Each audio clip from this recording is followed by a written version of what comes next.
The people who are doing this to sow discord in our community and to disrupt our ability to do our normal functions that we have to do.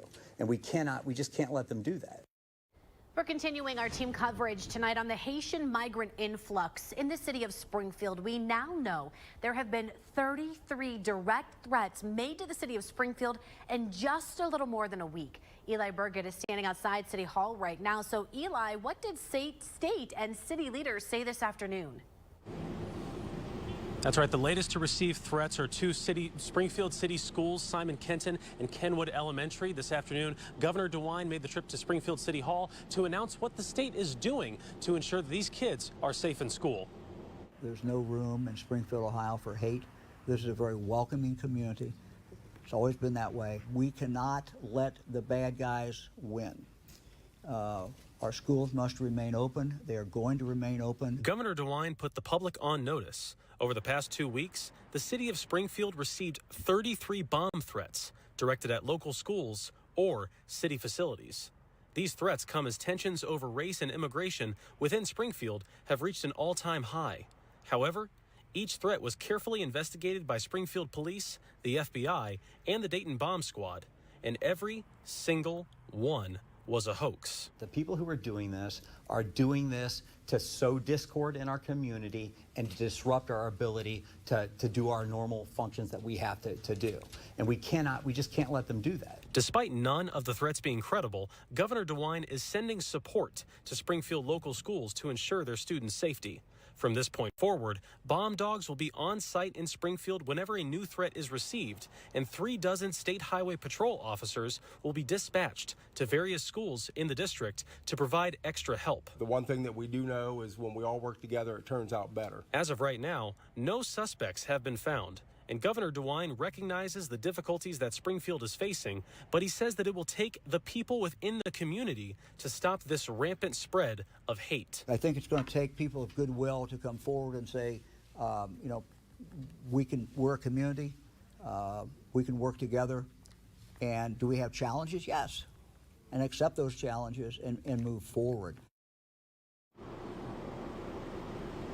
Beginning tomorrow, State Highway Patrol officers will conduct thorough sweeps of all 17 Springfield City school buildings before and after school hours to detect any potential threats. Springfield Police will also be working with Homeland Security and the FBI to find out where these threats may have came from. Back to you. Tonight, as the city deals with those dozens of threats, the community is now reacting. Kasha Hancock joins us now live from the city of Springfield as well. And Kasha, what's the community saying tonight?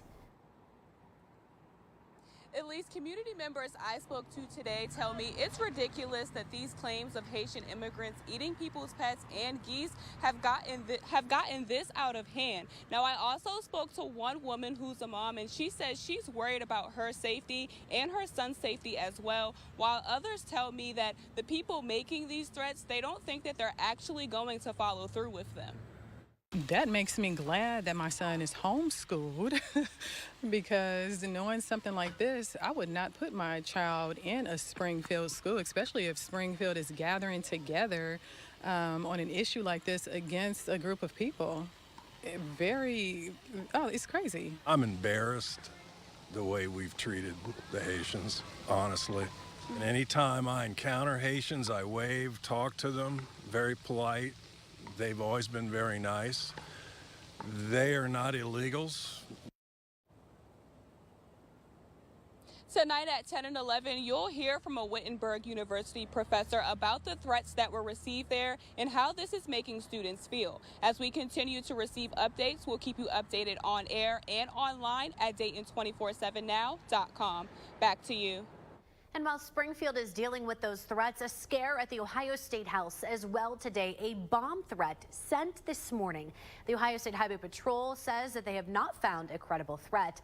We were able to confirm that the email threat did target, quote, the Haitian community. Kate Seifert joining us now at the courthouse with the latest.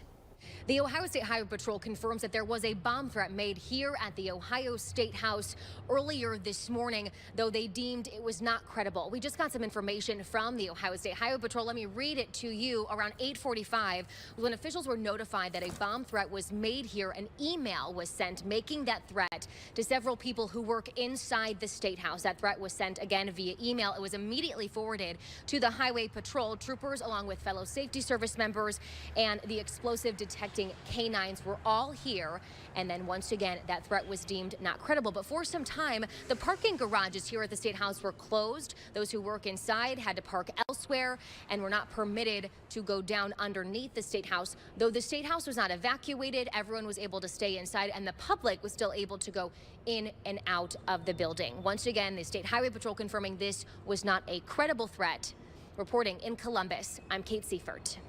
Former Republican presidential candidate Vivek Ramaswamy announcing he will be in Springfield on Thursday. He says he's hoping to have a town hall with residents to have an honest dialogue about the influx. Details of that town hall have yet to be announced. Former President Donald Trump has also said he will soon make a visit to the city of Springfield, but nothing has been officially announced yet. As soon as we learn more, of course, we'll update you. And we have been keeping you up to date both on air and online. You can get those alerts, though, sent right to the palm of your hand by downloading the Dayton 24/7 Now app. It's so easy. Take out your phone, scan the QR code you see there on your screen. That takes you to your app store where you can download it for free.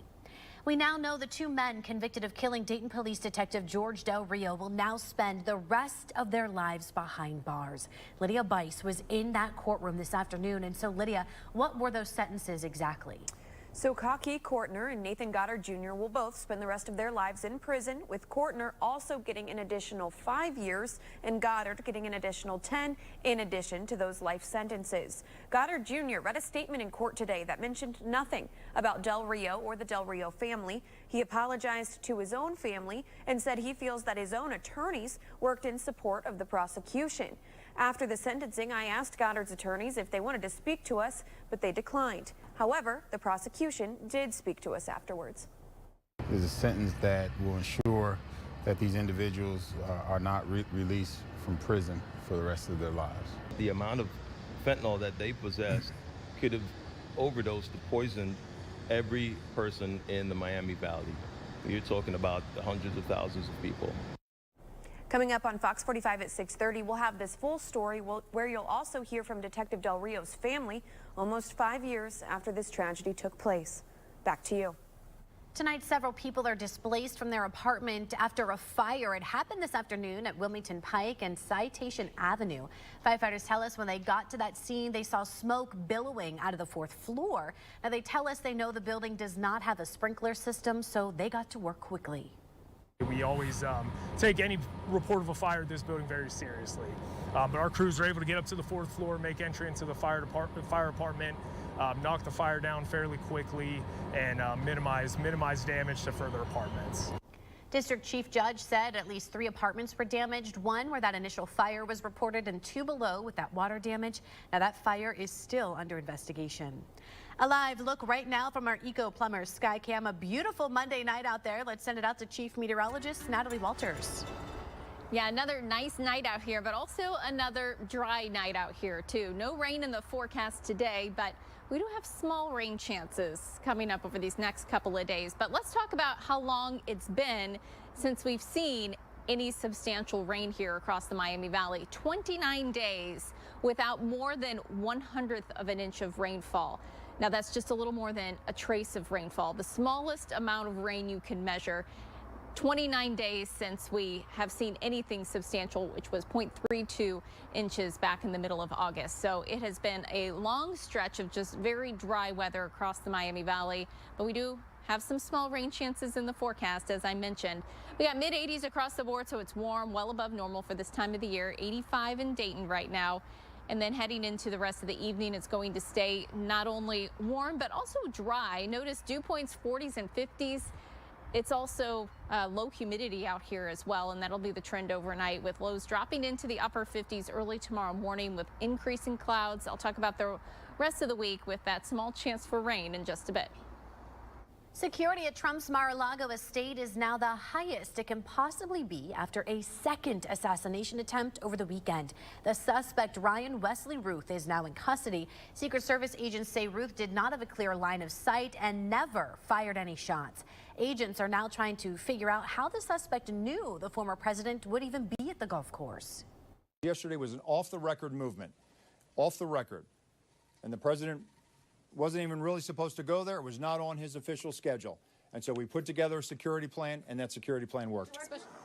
Investigators are now looking into the suspect's online presence and to see if he acted alone. Meanwhile, that suspect, Ryan Ruth, appeared in court today on 2 federal gun charges. Now, he is charged with possession of a firearm by a convicted felon and possession of a firearm with an obliterated serial number. He faces up to a total of 20 years in prison. Ruth was also once convicted of possessing a weapon of mass destruction. Authorities say when he was detained, he was eerily calm. His facial affect was so flat. His demeanor was relaxed. I honestly thought it looked like somebody that just left a church picnic and was on his way home.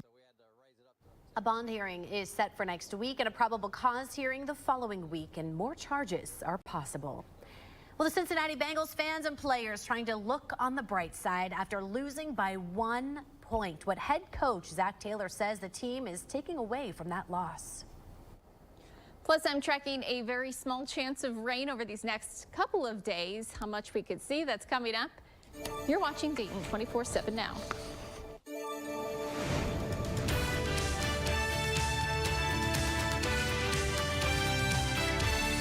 Dayton 24/7 now is sponsored by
message. Weather Window, presented by the National Weather Desk. Fall doesn't officially start until Sunday, but the season is already showing its colors in Utah. Yes, it rains in the Texas desert, and yes, rainbows do appear, like this one near Fort Bliss. Overnight storms brought this unique lightning image to Redding, California, and we don't know if this early fisherman caught the big one, but the sunrise near Pensacola was certainly memorable. For more content like this, like the National Weather Desk on Facebook.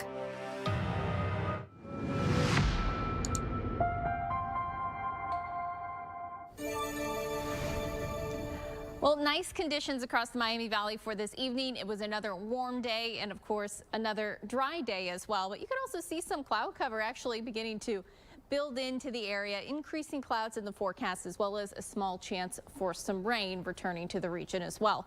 For right now, we're sitting at 85 degrees, dew points at 51, so some pretty low humidity out there. That dew point's very comfortable. We actually had a nice cool start to the day, warmed up very nicely for the afternoon. But as I mentioned, some clouds and some small rain chances returning. So this is what we're going to be focusing on our forecast. That drought, unfortunately, continuing on, even with a few showers possible Tuesday and Wednesday. It's not going to be enough to relieve those drought conditions. I'm going to talk about that. And above normal temperatures really through next week, persistent across our area. Lots of 80s expected for us. So let's take a look at precipitation totals that we've had for the month thus far. So nothing, as you could see, for the first week until Saturday, where we did have a trace of precipitation. That being said, there was some spots, mainly our eastern counties, that did see a little bit more than a trace of precipitation. But since then, it has been very dry, and other than maybe some small rain chances these next couple of days, that dry weather pattern will persist across the region with likely worsening drought conditions. So the latest update did come out on Thursday, last Thursday, which did expand that severe drought more westward. Does include now Montgomery County, including the Dayton area, all of our eastern counties, rest of the region under that moderate drought. So dry conditions expected to persist through the rest of this week, and we have no signs of a big heavy rain in the forecast or a rain that would bring us enough precipitation to bring us relief from these drought conditions. Now, our next weather maker, as I mentioned, does have the chance to bring us a few showers. You can already see some of those clouds building in. This is our area of low pressure. It's moving in off the Carolina coastline. It's making its way westward, and we'll kind of hover around our region over these next couple of days, bringing clouds into the area. And like I mentioned, just a few showers possible, but not expecting any drought busting precipitation out of this. And you'll see that here heading into early tomorrow morning, spot shower or so. Going to continue with cloud cover with our best chance for rain, mainly for our eastern counties. Good news for our areas off to our east southeast, because that's where they have the worsening drought conditions. But that being said, tomorrow evening still could see perhaps a few showers, and then even into our day on Wednesday, spot shower possible. But it's not really until perhaps later into next week we could see some higher totals, because this is indicating maybe 1/100 of an inch or so of precipitation once this is all said and done with. So extended forecast shows once we get through those showers Tuesday, Wednesday, we just have a hot and dry weekend. Next best chance for rain after that will arrive by next Monday. A story from our partners at the Dayton Business Journal. A Miamisburg technology firm just received a $1 million contract with the U.S. Department of Energy. Cornerstone Research Group received the funds to develop a new type of battery that makes electric vehicles more affordable and efficient. Now, the firm will continue working on technology that uses sulfur as a key battery material. This new battery technology, though, could reduce U.S. reliance on critical minerals primarily sourced from China, like nickel and cobalt. We have all the details right now at Dayton247now.com. You can find this story and others like it under the Dayton Business Journal heading in the News tab. Well, this is the Bob's Discount Furniture Sports Desk. The Bengals now 0-2 as they look forward to a Monday night matchup next week. Despite yesterday's heartbreaker against the Chiefs, it was still an improvement over last Sunday's season opener. Yanni Tregellis joins us now after hearing from head coach Zach Taylor this afternoon.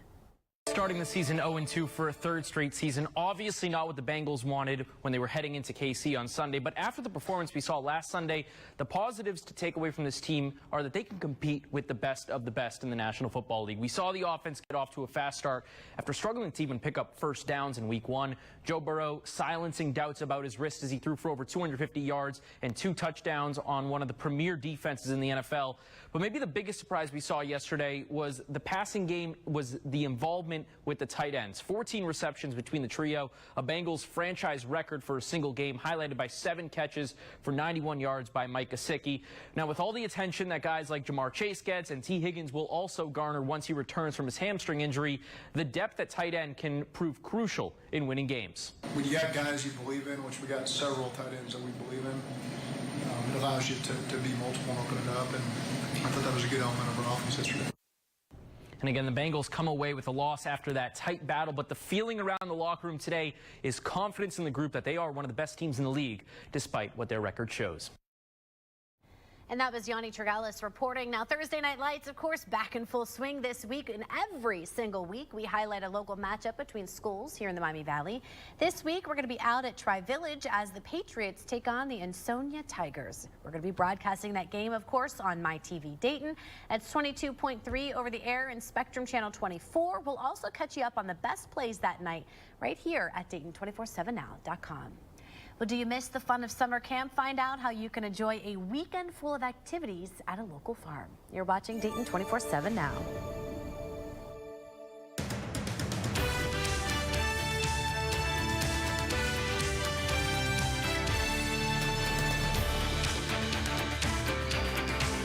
Grandpa has a question.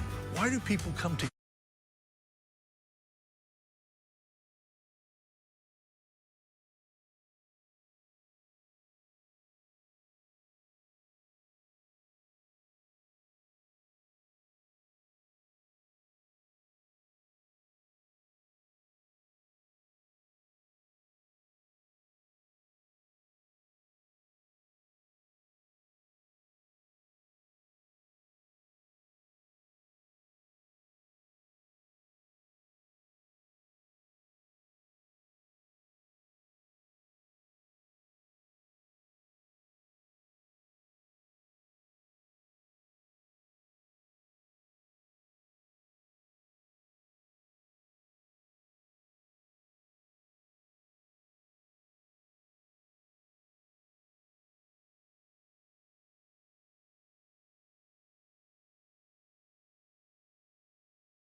The Dayton 24/7 Now News app, brought to you by the Jeff Schmidt Auto Group. If you miss the feeling of going to camp as a kid, you're in luck. Fall camp at the Oak and Ember Farms is this weekend with campfires, kayaking, fishing, and a whole lot more. Tage Joshi shows us how you can get involved.